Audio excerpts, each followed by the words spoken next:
তুলবি না, একটা তাম্বার ঘুটিতে 12টি বেলপাতা রবিবারে তুলে রেখে দিবি। 1 ঘুটি জল, তার ভিতরে ওইগুলা ডান্ডিগুলা ভাঙে দিবি।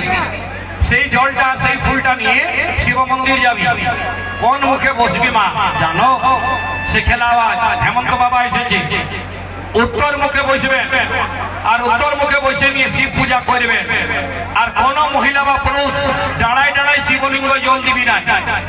যদি অল্প শিবলিঙ্গের জলটা তোর পায়ে পড়ে গেল না, তো কি ধর্ম করতে গেছিস? মহাপাপ নিয়ে ঘর আসবি। বলো ভোলেনাথ ভগবান কি হর হর। এমনি জানকী মাতা সীতা রামকে দেখে নিয়ে প্রণাম করছেন ভোলে বাবাকে। মহাদেব, তুমি তো আদিদেব, তোমার ছাড়া জগতে কেউ নাই। তুমি যেমন এই রামকে আমার স্বামী করে দাও। বলো জয় সীতারাম, জয় সীতারাম, হর হর।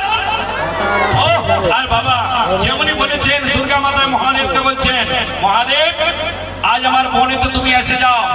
এই বনেতে লক্ষ্মী নারায়ণ এসেছেন। আমরা কার্তিক মাসে লক্ষ্মী নারায়ণের দর্শন করি।